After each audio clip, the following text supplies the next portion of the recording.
Take fluoridation, the process of adding the chemical fluoride to drinking water. If you have access to public water supplies, you hold the power to intoxicate mass populations. You therefore hold the power to commit genocide. It's an essential. We all need water, and to put something in our drinking water, in my opinion, is absolutely criminal. The debate about fluoride has raged for nearly 60 years. Fluoridation has even been called a communist plot. Its role is still a hot topic. Fluoride is not only a great rat poison, but it is toxic to human beings. I've never seen any kind of scientific study, or know of one, that has proved the ill effects of fluoridation. It is a drug and it is a poison. The element fluoride is naturally present in some drinking water. Unfortunately, that gives the notion that it's safe, which it's not. The first artificial fluoridation occurred in 1945 in the United States. Water is now fluoridated in the U.S. just about everywhere, and generations have grown up with it, and with much better teeth as a result. Worldwide, there's 300 million people receiving fluoridated water for 30 or 40 years. But for the anti-fluoride camp, it's not just about dental health. It's far more sinister. It's a scam. It's a way of getting rid of a noxious product through the human kidney and get very well paid for it.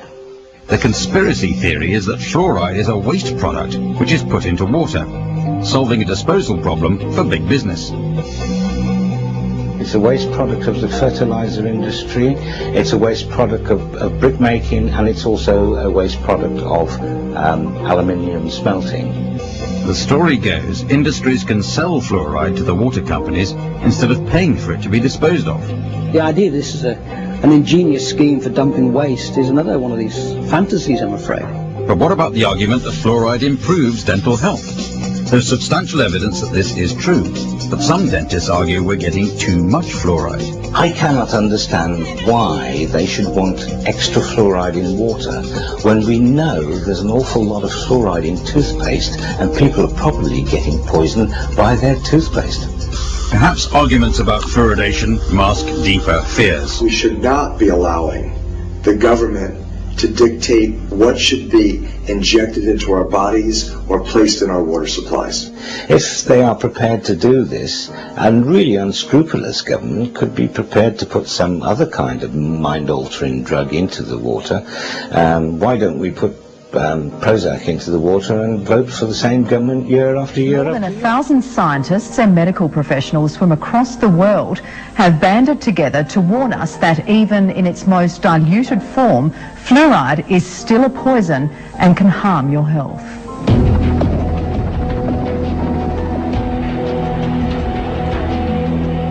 This is one pollutant that we capture in the phosphate fertilizer industry, and having captured it, we can't dump it into the sea, but we put it into our own drinking water. It's extraordinary.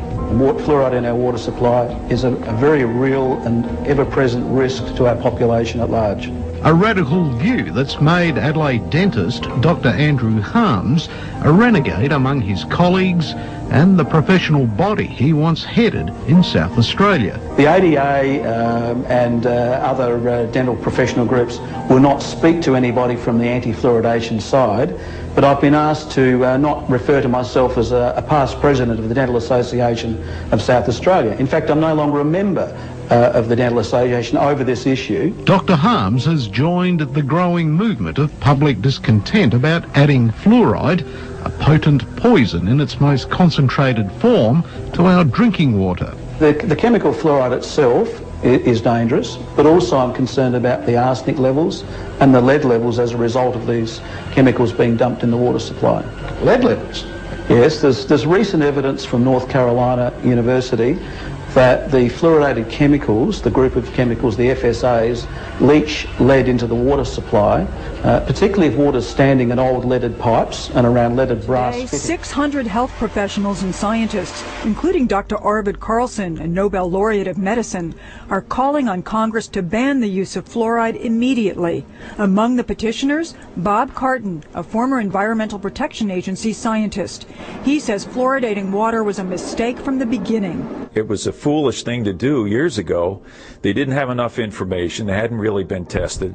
In fact, a 2005 Centers for Disease Control study found too much fluoride has caused irreversibly discolored teeth in 1 out of 3 children. And a major report by the National Academy of Sciences says toxic levels can lead to severe, permanent pitting of the enamel in children.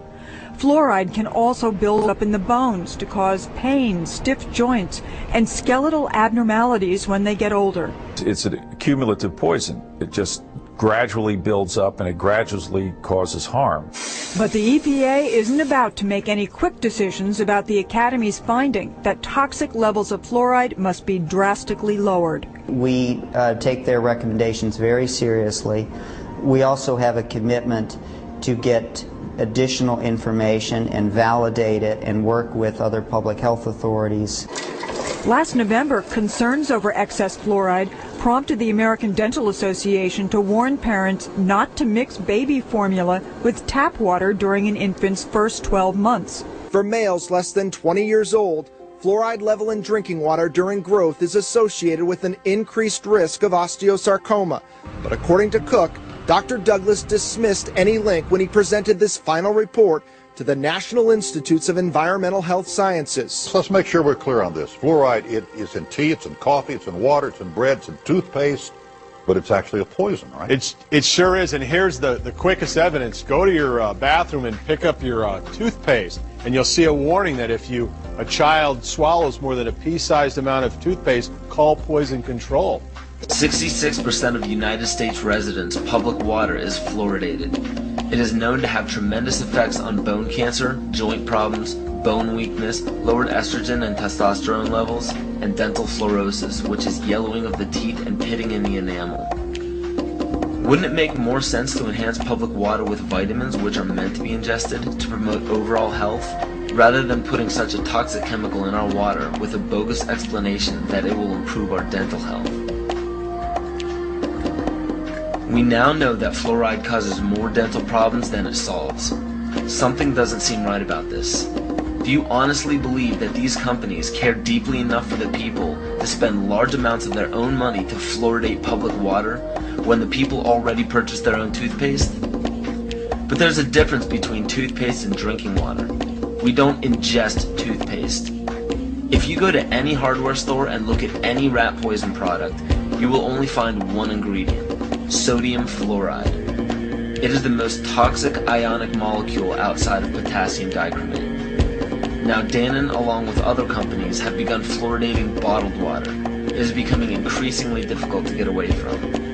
And the fact that fluoride is also used in many prescription antidepressants shows that it eliminates aggression and motivation in people. Fluoride, to my knowledge as a physician, has absolutely no biological benefit whatsoever.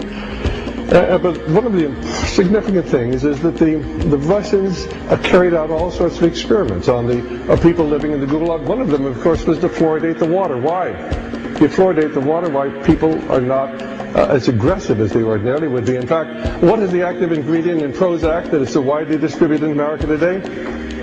Well, it's a fluoride compound. And now we are finding that public water nationwide is showing up with arsenic, lead, cadmium, and thermonium, which is a radioactive form of lead. Cancer, lowered sex drive, birth defects, sedation, and brain defects. Does this not sound like a wonder drug for anyone aiming to control a population?